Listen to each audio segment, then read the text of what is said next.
I was in line, okay, getting soft serve from BK Lounge, the Burger King, and I see after extending Jordan Poole to 4 years, 140 million.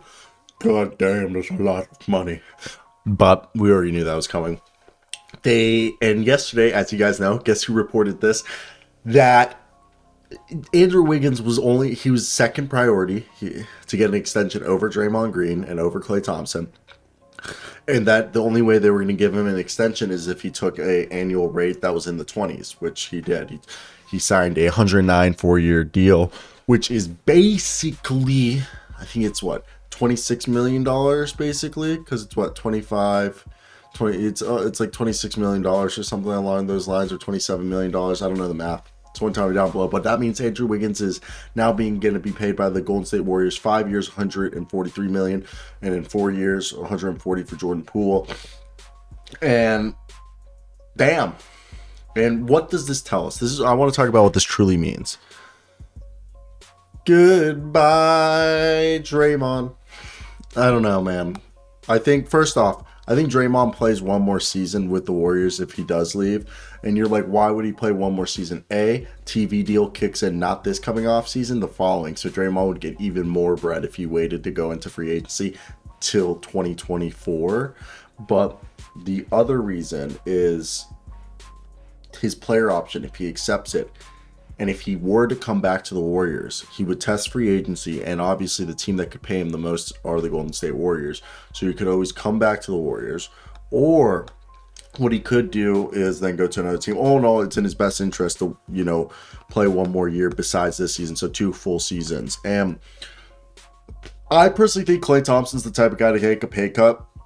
I say sign Klay Thompson to a 2-year extension of 50 mil. So you're basically paying him, I believe it's like 82 for this season and next year, and then you throw on a 50, so it's technically would be a 4-year deal, 130 million, and everyone's happy.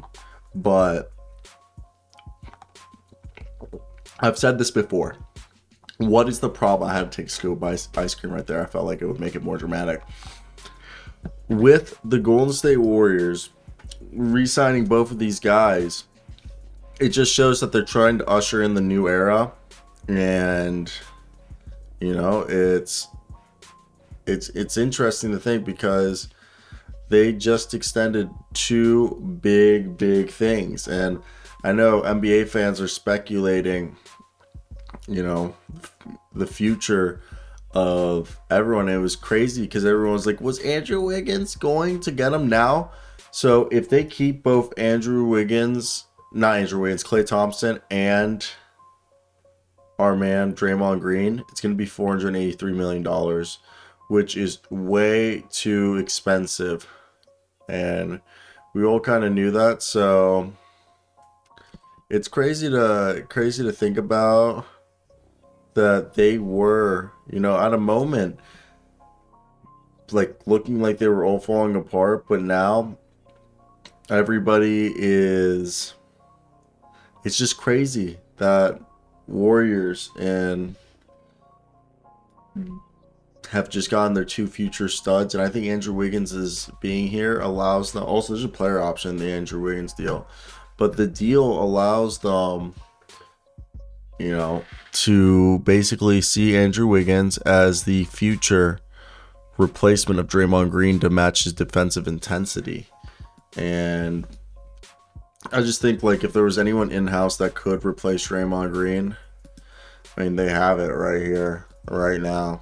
And I think it's honestly probably in their best interest to go out there and to cash in on this.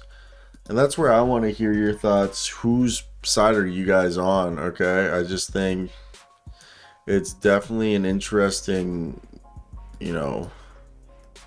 look. And I don't know what's the right answer. Okay, and that's where I leave it up to you guys. What would you guys do and why? And I want to hear your thoughts.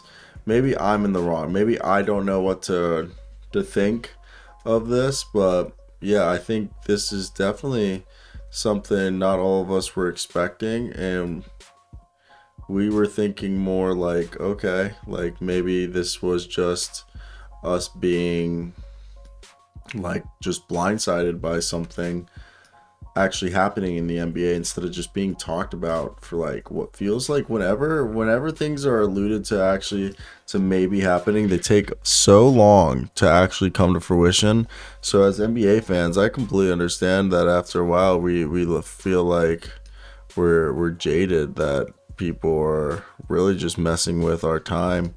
But I want to hear your guys' thoughts. What do you guys think of all this? Whose side are you on and why? I don't know. I think the whole thing to me is interesting. Is all how I just think this is ushering in the new era, and I think Clay stays, but I think this leaves that Draymond. I mean, Clay could. I think Clay has more trade value than Draymond just because of scoring ability, even though he's not the defender that he once was. So it's definitely an interesting one to me to say. Because what is the right thing? You know? Does anyone have that right, the answer to that? Like, what is right? What is wrong? And why? You know? So, I think this is all just questions that we're just all ourselves waiting to see if they get answered. But I'm done. I want to hear your thoughts, though, down below, comment section.